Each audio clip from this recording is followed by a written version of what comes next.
E lui è rappresentato così nel libro di Luca, no? Apriamo le nostre Bibbie, per favore.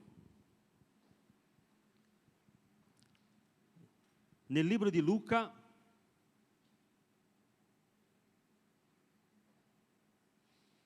Luca capitolo 9, noi leggeremo dal 18 al 20.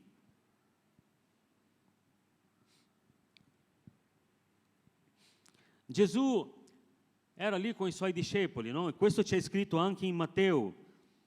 In verità mi piace più quella di Matteo perché la risposta che Pietro dà a Gesù è più completa. Ma noi leggeremo, visto che siamo in Luca, leggeremo quella di Luca. Luca 9, 18 a 20. Gesù era lì con i suoi discepoli e allora Gesù guarda loro e gli domanda.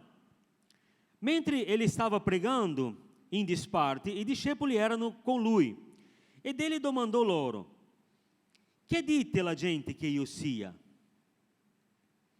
E quelli risposero: alcuni dicono Giovanni il Battista, altri Elia, altri uno dei profeti antichi che è risuscitato.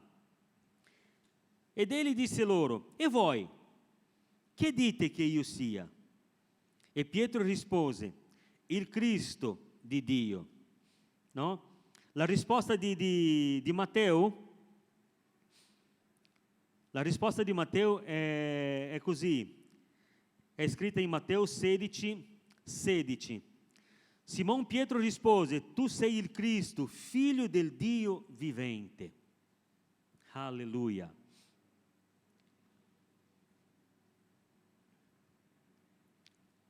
E tu? Cosa dici che lui sia? Cosa è Gesù per te?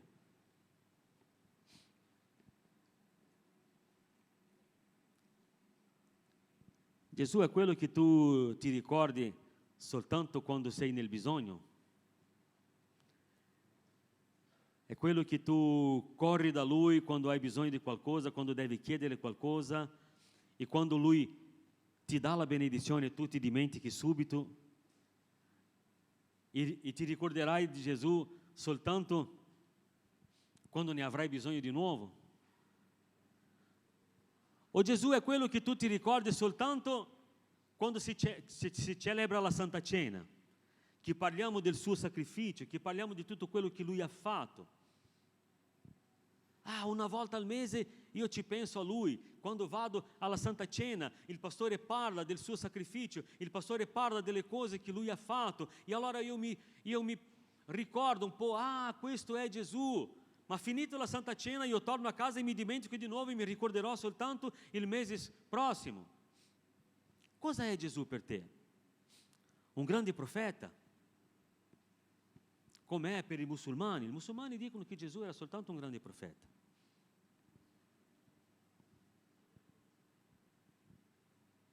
Per Giovanni il Battista Gesù era l'agnello di Dio che toglie il peccato del mondo.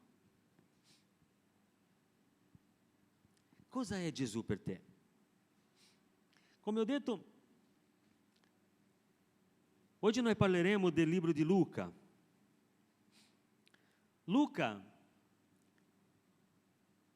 il medico amato, come Paolo lo chiamava, no? Paolo lo chiamava il medico amato. Ha scritto sia il libro di Luca che il libro di Atti degli Apostoli. C'è un po' di divergenza sulla data, no? C'è un po' di lotta lì perché stavo facendo un po' di ricerca su questo e qualcuno dice che era sul 50 e qualcosa, è dopo Cristo, ma la data che ci sono più studiosi d'accordo è tra i 60 e i 62 dopo Cristo, che è stato scritto questo libro qua. E Luca tira fuori le caratteristiche umane del Signore Gesù. Lui presenta Gesù come uomo, colui che è venuto per salvare tutti quanti e non soltanto una classe privilegiata. Perché Luca, era un gentile, Era un gentile, scusa. Lui era un gentile, no? E allora questo libro che lui ha scritto è indirizzato a un suo amico chiamato Teofilo, sia questo che quello di Atti degli Apostoli, indirizzato a Teofilo e anche a tutto il popolo greco. Il popolo greco era un popolo molto intelligente, un popolo che studiava tantissimo, ma era anche un popolo molto idolatra. Avevano tanti dei, tantissimi dei.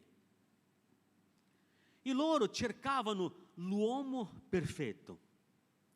Loro cercavano questo, loro pensavano che magari avendo un corpo perfetto, no, perché le Olimpiadi sono nate lì, allora loro volevano questo, loro cercavano questo, loro desideravano questo, arrivare alla perfezione.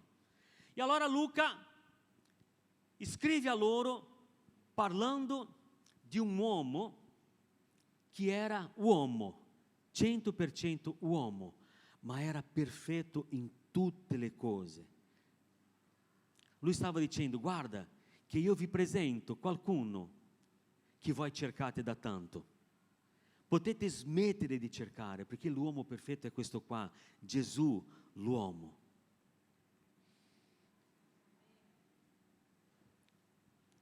Lui ha indirizzato questi 2 libri a Teofilo. Teofilo era uno che, per come viene chiamato da Luca, eccellentissimo. Questo era un titolo che si dava a qualcuno che aveva una posizione alta nel governo, magari. Si dice magari che lui possa essere uno di quelli che avevano ricevuto Gesù dalla casa di Cesare.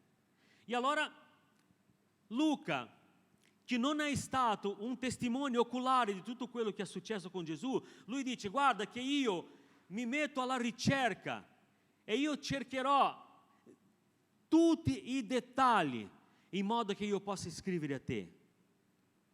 E questo c'è scritto lì nell'inizio del libro di Luca.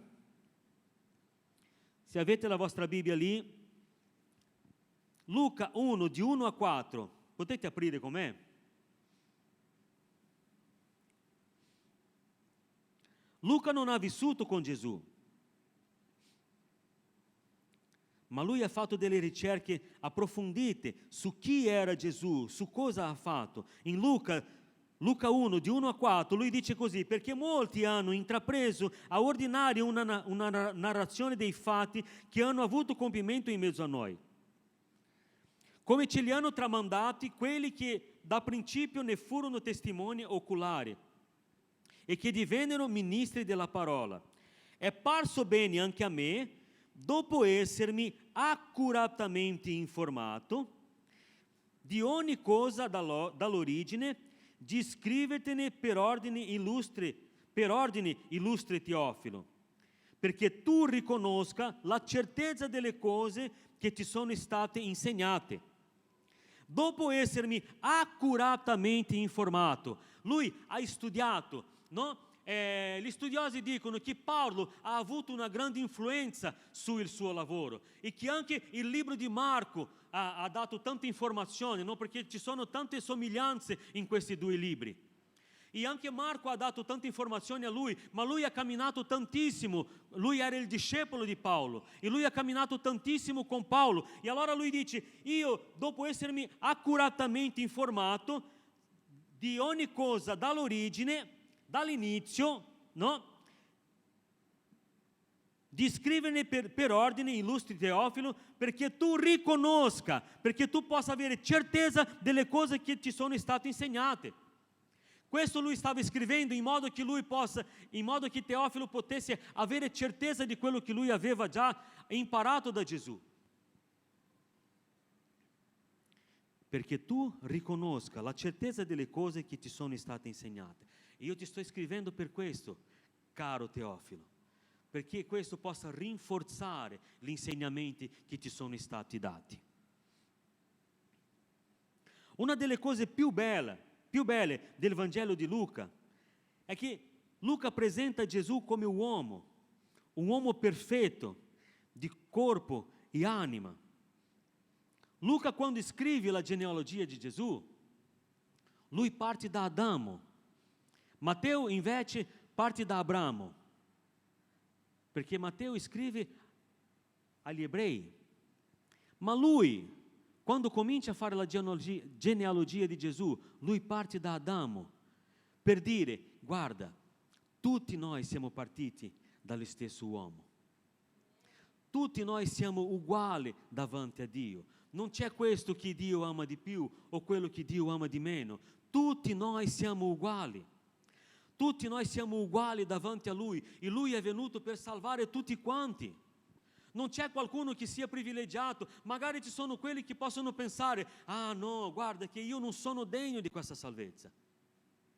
Perché c'è qualcuno che ha vissuto la sua vita in un modo così terribile che loro pensano in cuor suo: guarda, io non sarò mai degno di questa salvezza, perché lui era santo e io non sarò mai degno di questa cosa. Guarda che Gesù è morto anche per questo. Gesù è morto anche per te. Non importa quello che tu hai fatto, non importa. Pastore, ma guarda che io ho fatto delle cose bruttissime nel mio passato. Ho fatto delle cose brutte nel mio passato, ho fatto delle cose che se io ti racconto tu non crederai mai. Guarda, io ti dico che non c'è niente che tu possa aver fatto nella tua vita che possa superare l'amore di Dio per la tua vita. Niente. Perché Lui ci ha amato con un amore incondizionato, al punto di dare la sua vita nella croce per ognuno di noi. A volte noi possiamo dire: ma è troppo facile, ho fatto tante cose sbagliate, ho peccato, ho detto delle bugie, ho rubato, ho fatto tante cose terribili, ho ucciso delle persone, ho fatto questo, quello. Non è possibile che Dio mi possa amare così. No, è possibile e Lui ti ama così. Non c'è niente che possa superare questo amore, non c'è niente che possa fare in modo che Gesù non ti ami. Alleluia! Questa è la buona novella che Luca ci ha scritto. Gesù è venuto per salvarci, per liberarci dal dominio del peccato. Alleluia! Alleluia! E è questo che lui voleva mostrare, partendo dalla genealogia di Adamo. Lui voleva mostrare che tutti noi eravamo uguali ai suoi occhi, che non c'erano dei privilegiati. Romani 5,12. Aprite le vostre Bibbie con me. Romani 5,12. Paolo assevera questo in Romani: perciò, come per mezzo di un solo uomo il peccato è entrato nel mondo, e per mezzo del peccato la morte, così la morte è passata a tutti gli uomini, perché tutti hanno peccato. Alleluia! Noi siamo uguali davanti al Signore. Sempre Paolo, scrivendo ai Romani, nel capitolo 3, versetto 23, lui dice: tutti hanno peccato e sono privi della gloria di Dio. Alleluia! Noi siamo dipendenti dalla sua grazia, noi siamo dipendenti dalla sua misericordia. Non esiste un altro modo di arrivare a Dio che non sia attraverso il suo sacrificio. Alleluia! Alleluia! Simeone, l'uomo di Dio che aspettava l'arrivo di Gesù, no? È stato rivelato a lui attraverso lo Spirito Santo che arriverebbe uno che toglierebbe il peccato del mondo. Giuseppe e Maria portano Gesù al Tempio per essere presentato.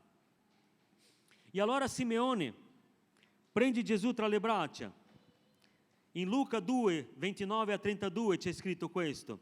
E lui dice così: ora, o mio Signore, tu lascia andare in pace il tuo servo, secondo la tua parola, perché i miei occhi hanno visto la tua salvezza. Alleluia! Che hai preparata dinanzi a tutti i popoli, per essere luce da illuminare la gente e gloria del suo popolo di Israele. Simeone stava testimoniando questo, no? I miei occhi hanno visto la tua salvezza che hai preparata dinanzi a tutti i popoli, siano greci, siano giudei e siano tutti i gentili fino ai confini della terra. E ci ha raggiunto nei giorni d'oggi. Perché? Perché questa salvezza era per tutti quanti. Alleluia! Alleluia! Cos'è Gesù per te? Cos'è Gesù per te? È colui che può salvarti? Com'è il tuo rapporto con il Signore? A che punto sei nel tuo rapporto con il Signore? Tu sei già uscito dalla superficialità? Tu hai già permesso che il Signore prenda possesso della tua vita, prenda la guida della tua vita, ti guidi? Ti sei già consegnato tra le braccia del Signore Gesù? Hai già riconosciuto il suo signorio sulla tua vita? È per questo che Lui è venuto.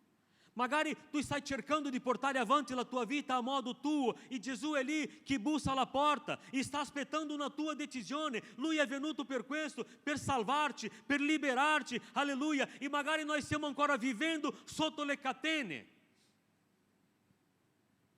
per mancanza di conoscenza, per mancanza di riconoscere Lui come Signore e Salvatore della nostra vita. Tu come vedi Gesù? Cos'è Gesù per te? Cosa Gesù ha già fatto nella tua vita? Sei contento di quello che Gesù è? Sei contento di quello che Gesù ha già fatto nella tua vita? No, noi vogliamo di più, noi vogliamo conoscere di più questo Gesù meraviglioso, questo Gesù che viene presentato in modi diversi nei 4 Vangeli. Noi vogliamo approfondire nella conoscenza di questo Gesù meraviglioso. Perché? Perché Lui vuole interagire con ognuno di noi. Lui vuole stabilire un rapporto con ognuno di noi. Quella ricerca che tu fai da una vita che non sai ancora cos'è, è Gesù. Quello che manca nella tua vita, che tu non sai ancora cos'è, quello vuoto che ce l'hai dentro, è Gesù. Alleluia! Perché? Perché quelli che hanno ricevuto Gesù, che hanno riconosciuto Lui come Signore e Salvatore della sua vita, questo vuoto è stato riempito, alleluia. Quello che cercavano con tutte le sue forze, qualcosa che potesse colmare, qualcosa che potesse riempire questo vuoto, hanno già trovato. Tu stai ancora cercando? Oggi è giorno di salvezza, arrenditi al Signore. Alleluia, riconosci il Signore Gesù come Signore e Salvatore della tua vita. Alleluia, Lui è venuto per questo. Gloria a Dio. Alleluia. Gesù Cristo è venuto per pagare un prezzo per la nostra vita. Lui era Dio. Noi abbiamo letto all'inizio. Lui era la parola era con Dio, la parola è Dio. Ma la parola dice che Lui è diventato uomo. Lui si è ribassato al nostro livello. Possiamo aprire la vostra Bibbia? In Filippesi 2,7.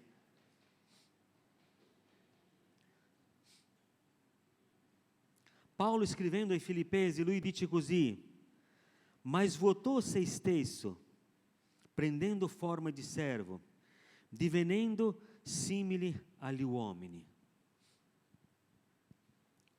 Lui svuotò se stesso. Lui era Dio, era seduto a fianco al Padre. Ma per compiere il proposito del Padre, che era la salvezza del suo popolo, Lui è venuto, si è fatto carne e ha abitato in mezzo a noi, come noi abbiamo letto in Giovanni 1,14. Lui è venuto, ha abitato entre noi, si è fatto carne. Alleluia. Lui era soggetto alle stesse cose che noi. Magari noi possiamo pensare: ah no, ma Gesù è il figlio di Dio, non c'era niente che Lui non potesse fare. Ma Lui era era di carne e ossa come noi. Lui era di carne e ossa come noi. Quando lui è stato tentato dal diavolo, dopo che è stato battezzato, lui è stato tentato come noi lo siamo. Ma lui non ha mai conosciuto il peccato. Lui non ha mai conosciuto il peccato. Lui non ha mai ceduto alle tentazioni che è venute su di lui. Alleluia. No? Ebrei 4,15. Lo scrittore agli Ebrei dice così. Ebrei 4,15. Infatti non abbiamo un sommo sacerdote che non possa simpatizzare con noi nelle nostre debolezze, poiché egli è stato tentato come noi in ogni cosa, senza commettere peccato. Alleluia! Infatti noi abbiamo non abbiamo un sommo sacerdote che non possa simpatizzare con noi nelle nostre debolezze, perché egli è stato tentato come noi in ogni cosa, senza commettere il peccato. Alleluia! Lui è rimasto fedele, lui è rimasto santo fino alla fine. Alleluia! Gloria a Dio! Gloria a Dio!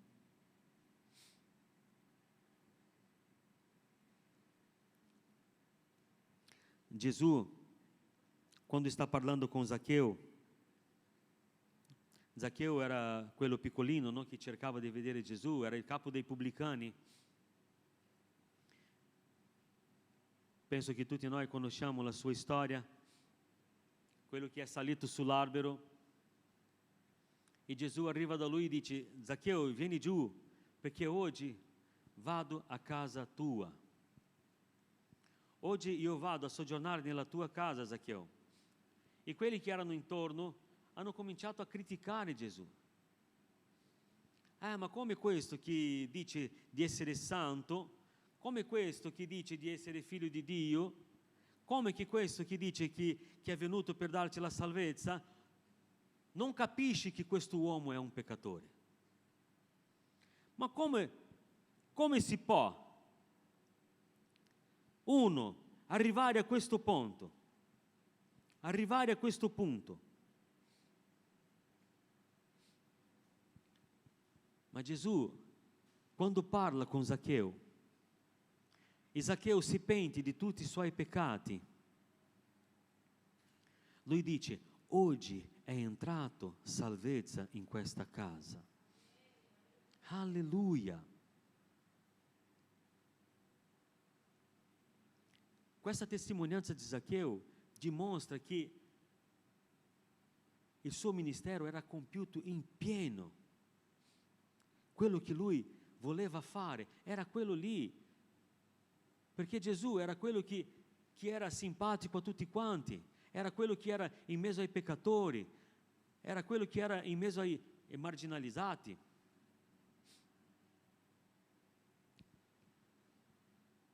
Se uno ha bisogno di guarigione, sono quelli che sono malati. E è da quelli che Gesù viene. Gesù viene per quelli che ne hanno bisogno e per quelli che riconoscono Lui come Signore e Salvatore. La parola che noi abbiamo letto all'inizio dice che Lui è venuto per i Suoi, ma i Suoi non lo hanno accettato, ma a tutti quanti lo hanno ricevuto, gli hanno dato il potere di essere fatti figli di Dio. Alleluia! Tu sei figlio di Dio? Chi è figlio di Dio? Convinto. C'è un detto, non so se qua in Italia si dice questo detto, ma in Brasile dice che tutti sono figli di Dio. Anche in Italia si dice questo, tutti sono figli di Dio. No? Quando succede qualcosa uno dice: no, ma guarda, tutti sono figli di Dio. Anche io posso fare, anche io posso avere, perché tutti sono figli di Dio. E questo non è una verità. Tutti sono creatura di Dio. Perché? Perché tutti noi siamo stati creati da Dio. Ma per essere figli di Dio bisogna credere in Gesù. È quello che noi abbiamo letto all'inizio, non so se voi avete fatto attenzione. Lui è venuto per i Suoi, ma i Suoi non lo hanno riconosciuto. Ma a tutti quanti lo hanno ricevuto, ma a tutti quanti lo hanno ricevuto, lo hanno dato il potere di diventare figli di Dio, cioè a coloro che credono nel suo nome. Magari se uno arriva da te e dice: io sono figlio di Dio. Vero? Hai già ricevuto Gesù come Signore e Salvatore della tua vita? No, non ancora. Cos'è questa cosa? No, allora vieni qua che ti spiego. Così potrai diventare figlio di Dio. Perché? Perché tu devi riconoscere Gesù come Signore e Salvatore della tua vita. Allora sì, sarai figlio di Dio. Se no, non sarai figlio di Dio. Gesù, Dio fa piovere su giusti e sugli ingiusti. Il sole nasce per tutti quanti, ma essere figlio di Dio dipende da una nostra decisione, dipende da una nostra dimostrazione di fede. Io credo in tutto quello che Gesù Cristo ha fatto nella croce per me, alleluia. Io credo che Gesù Cristo è venuto in carne, ha abitato entre noi, ha consegnato la sua vita nella croce, alleluia. È morto, ha versato il suo sangue per me, gloria a Dio, ha pagato il prezzo per i miei peccati, ma non è rimasto là. La croce è vuota, Lui è risorto al terzo giorno, alleluia, ha vinto la morte e l'inferno e mi ha fatto più che vincitore in Lui, alleluia. Noi abbiamo diritto a queste cose, Lui ha conquistato la nostra salvezza.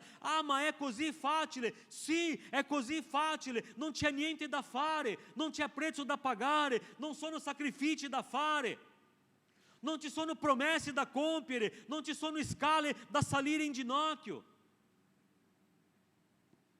Basta credere. A tutti quelli che hanno creduto nel suo nome, gli ha dato il potere di essere fatti figli di Dio, alleluia. È una conquista che è stata fatta per noi e noi non possiamo lasciare che questo possa sfuggire dalle nostre mani. Magari siamo dentro della chiesa, magari conviviamo con i fratelli, veniamo qua, ma non ci abbiamo mai pensato ancora di prendere questa decisione. Ci abituiamo con la convivenza dentro della chiesa. Ma bisogna avere una dichiarazione pubblica che noi crediamo in Gesù, che noi crediamo che Lui è venuto in carne, che è diventato uomo, che è vissuto entre noi, che è stato crocifisso e che tutti i nostri debiti sono stati inchiodati con Lui nella croce. Alleluia! Bisogna credere, bisogna dire, bisogna dichiarare, in modo che il suo nome, il tuo nome possa essere scritto nel libro della vita. Hai già dichiarato, hai già fatto un passo in avanti. Venire nella chiesa ogni domenica non salva nessuno. Venire nella chiesa ogni domenica non ti porterà in cielo. Pagare le tue bollette in giorno, pagare i tuoi debiti nel giorno giusto, non pagare fuori delle scadenze, essere un uomo onesto, una donna onesta, non ti porterà in cielo. Perché? Perché noi non siamo salvati per i nostri meriti, noi non siamo salvati per quello che noi facciamo.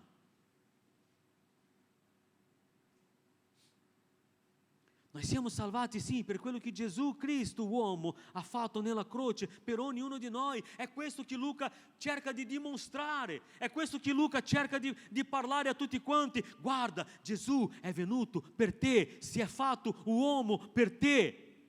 Perché? Perché voleva salvarti, voleva riconciliare te con il Padre, perché tu ti eri allontanato per conto dei tuoi peccati, si è formato un muro davanti a te il Padre, la tua preghiera non arrivava più in cielo, allora un prezzo doveva essere pagato, qualcosa doveva essere fatta, alleluia, fin dall'inizio, fin dall'eternità, questo piano era già pronto, e è arrivato il momento di mettere in esecuzione questo piano. E Gesù è venuto per noi, alleluia. Allora io ti dico, fratello, io ti dico, sorella, se tu non hai ancora preso questa decisione, se tu non hai ancora consegnato pubblicamente il tuo cuore al Signore Gesù, fallo oggi, non aspettare per domani. Chi può garantire che domani saremo vivi? Chi ci dà questa sicurezza? Neanche domani, fra un'ora. Tu sei sicuro al 100% che fra un'ora sei vivo? No.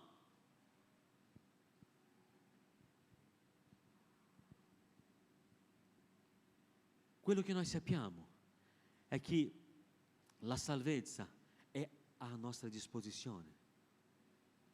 La salvezza è disponibile e noi dobbiamo soltanto fare un passo in avanti per ricevere tutto quello che Gesù ha conquistato nella croce per noi. Alleluia. Luca 19:10. Luca 19:10, Gesù Cristo risponde alle critiche di tutti quelli che stavano parlando male di Lui perché Lui era andato a soggiornare nella casa di Zaccheo. E allora Gesù risponde così: perché il Figlio dell'uomo è venuto per cercare e salvare ciò che era perduto. Alleluia. Gesù Cristo, perché il Figlio dell'uomo è venuto per cercare e salvare ciò che era perduto. Siamo noi eravamo perduti e Gesù è venuto per cercarci. Alleluia. Alleluia. Zaccheo ha creduto. Zaccheo ha creduto. Alleluia. E questo ha compiuto il proposito di Dio nella sua vita.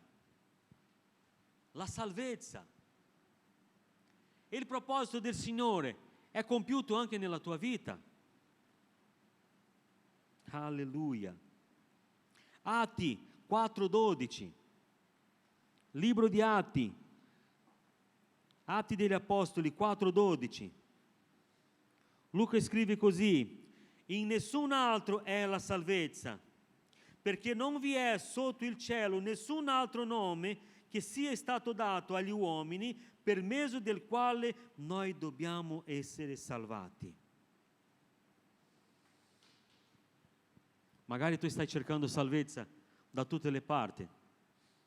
Stai cercando sollievo di là e di qua e non riesci a trovare. Non esiste. Stai perdendo tempo. Stai sprecando il tuo tempo. La salvezza possiamo trovarla soltanto in Gesù. Alleluia. Marco 10:45. Poiché anche il Figlio dell'uomo non è venuto per essere servito, ma per servire e per dare la sua vita come prezzo di riscatto per molti. Alleluia. Poiché anche il Figlio dell'uomo non è venuto per essere servito, ma per servire e per dare la sua vita come prezzo di riscatto per molti. Alleluia. Alleluia. Il prezzo è già stato pagato. Il prezzo è già stato pagato per la tua vita. Non devi fare altro che credere, non devi fare altro che alzare la tua mano e dire: guarda, io desidero questa salvezza anche per me. Alleluia, io voglio questo per la mia vita, io voglio questo per la mia casa. Io voglio questo, io desidero questo cambiamento. Magari tu pensi: ma io non sono degno di questa cosa, io devo cambiare tante cose ancora nella mia vita. Io devo fare dei miglioramenti, devo cambiare qualche atteggiamento mio, allora dopo io vengo e ricevo Gesù come il mio Salvatore. No, questo è un pensiero sbagliato. Perché? Perché noi siamo cattivi. Noi abbiamo ereditato da Adamo, come abbiamo detto all'inizio, siamo tutti uguali, siamo tutti peccatori. Noi abbiamo ereditato questa cattiveria, questa malvagità da Adamo ed Eva, da Adamo. Noi abbiamo ereditato questo da Lui. E noi, da noi stessi, non siamo in grado di migliorare in niente. Noi non siamo in grado, da noi stessi, di fare delle cose buone. È lo Spirito Santo che lavora in noi, è lo Spirito Santo che ti giustifica, è lo Spirito Santo che ti porta a questa conoscenza di peccato e che ti fa cambiare. Se tu stai aspettando diventare un po' migliore per dopo ricevere Gesù, non riceverai mai, perché è impossibile che questo succeda. Tu da te stesso non riesci a fare dei cambiamenti, perché? Perché non abbiamo forza. È una lotta contro la nostra carne e noi perdiamo se non siamo nella unzione dello Spirito Santo di Dio. Se non è lo Spirito Santo di Dio che ci guida in questa lotta, noi non miglioreremo mai, diventeremo sempre peggio. Noi dobbiamo correre da Lui inquanto è tempo. Noi dobbiamo correre da Lui inquanto c'è vita. Dopo che non c'è vita, non serve più pregare per l'anima sua, non serve più pregare, Signore, abbi misericordia, in modo che Lui possa essere salvato. Questo non succederà. Se noi prendiamo la nostra decisione mentre siamo vivi e consegniamo la nostra vita al Signore, gloria a Dio, siamo salvati, abbiamo l'eternità che ci aspetta vicino al Padre, alleluia, noi goderemo di una nuova dimora nella nuova Gerusalemme insieme a Lui, alleluia, perché Lui ha detto che andava dal Padre e ci preparerebbe dei posti. Io vado a prepararvi un posto, ha detto Lui. E c'è un posto che ci aspetta, c'è un posto per me. Il pastore Giulio ha detto che la sua è a 2 piani così, di angolo. Vero, pastore Giulio? Il pastore Giulio scherza sempre che la sua è proprio nell'angolo davanti al panificio. In una bella localizzazione. Non sappiamo come sarà. Quello che noi sappiamo è che sarà bellissimo, alleluia, che le strade sono di oro e cristalli, sono tutte adornate con pietre preziose, è cosa che il Signore ha fatto, un capolavoro per riceverci nel giorno della nostra redenzione. Lui verrà a prenderci e questo non dimorerà, basta guardare intorno quello che sta succedendo. Le cose vanno sempre peggio. Noi preghiamo e dobbiamo pregare, sì che dobbiamo pregare, non possiamo mai smettere di pregare, ma io non penso che la situazione cambierà più di tanto. Perché? Perché è la parola che si compie e i tempi diventeranno sempre più difficili. Noi dobbiamo aggrapparsi al Signore, perché? Perché in Lui c'è salvezza. Alleluia, soltanto in Lui c'è la salvezza, non c'è un'altra via. Noi possiamo andare dappertutto, possiamo cercare in altri modi, ma non esiste un altro modo per arrivare a Dio che non sia attraverso di Lui. Alleluia. Giovanni 14,6, Gesù dice di se stesso, Gesù gli dice, io sono la via, la verità e la vita, nessuno viene al Padre se non per mezzo di me. Mettete questo in testa, fratelli, non ci sono scorciatoie per arrivare a Dio. Non ci sono scorciatoie per arrivare a Dio. Magari tu pensi, io farò in questo modo qua e alla fine andrà tutto bene, perché intanto tutte le strade ci portano a Dio. Bugia! Questo non è vero.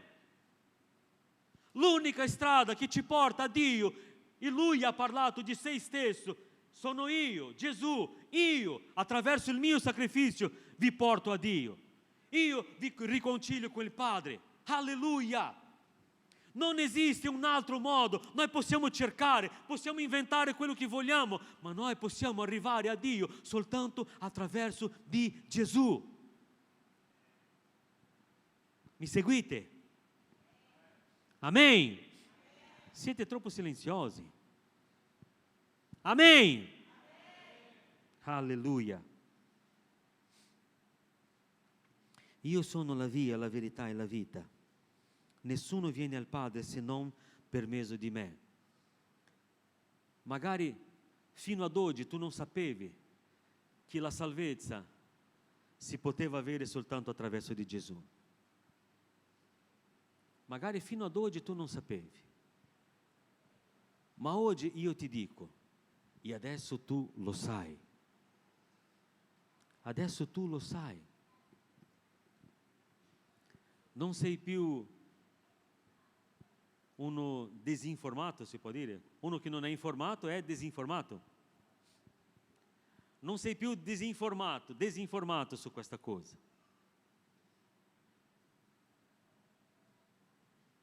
Adesso tu lo sai, secondo la Bibbia, attraverso la bocca di Gesù è stato detto: salvezza soltanto attraverso di me, perché io sono la via giusta che vi porta al Padre. Alleluia. Matteo 11, 28 al 30. Matteo 11, 28 al 30. Gesù dice così: venite a me, voi tutti che siete affaticati e oppressi, e io vi darò riposo. Prendete su di voi il mio giogo e imparate da me, perché io sono mansueto e umile di cuore, e voi troverete riposo alle anime vostre, perché il mio giogo è dolce e il mio carico è leggero. Alleluia. Gesù sta facendo un invito a tutti quanti, no? Gesù sta facendo un invito. Venite da me, voi tutti che siete affaticati e oppressi, voi che siete stanchi dalla vita che avete vissuto fino adesso, voi che non ce la fate più con i problemi, che non riuscite più a gestire le situazioni. Gesù Cristo sta invitando in questo momento: venite da me, voi che siete affaticati e oppressi, e io vi darò riposo. Io vi darò riposo. Ah, allora vuoi dire che se io alzo la mia mano, ricevo Gesù come Signore e Salvatore della mia vita, non ci saranno più problemi nella mia vita? I soldi non mancheranno mai più, non mancherà più lavoro, io non avrò mai dei problemi. Ah, se è così, io voglio Gesù subito. No, non è così. Non è così. I problemi ci saranno. Arriveranno dei giorni che mancheranno i soldi.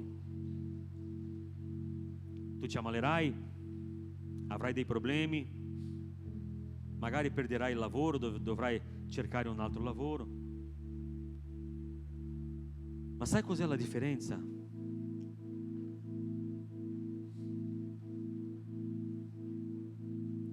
Sai cos'è la differenza? È che affrontare tutti questi problemi vicino a Gesù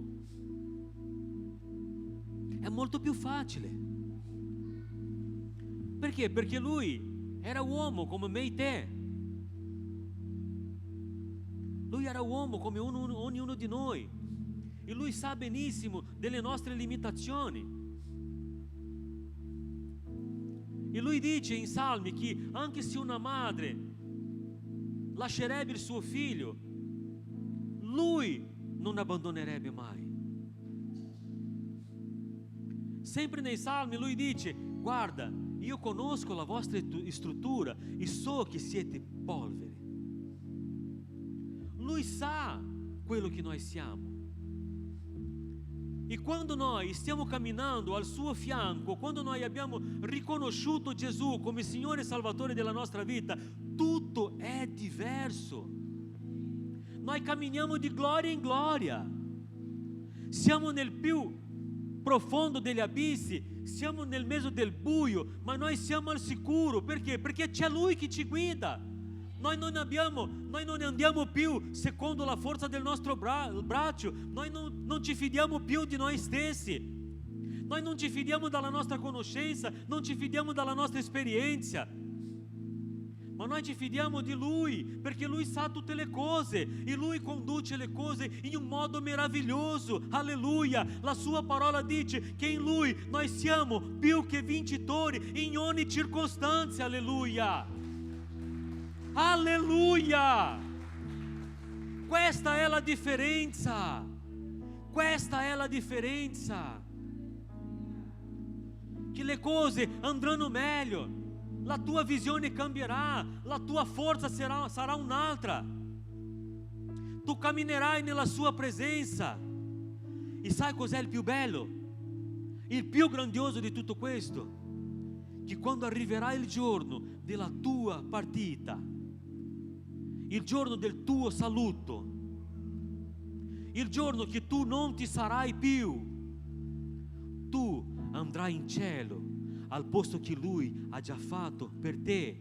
Alleluia. Perché? Perché per quelli che stanno in Gesù, quelli che appartengono a Gesù, quelli che hanno riconosciuto Gesù come Signore e Salvatore della sua vita, c'è un'eternità che aspetta. C'è anche un'eternità che aspetta quelli che non hanno ricevuto Gesù. Ma la parola dice che è dove il fuoco non si spegne mai, dove c'è pianto e stridore di denti, dove c'è sofferenza. È questo che dice la parola.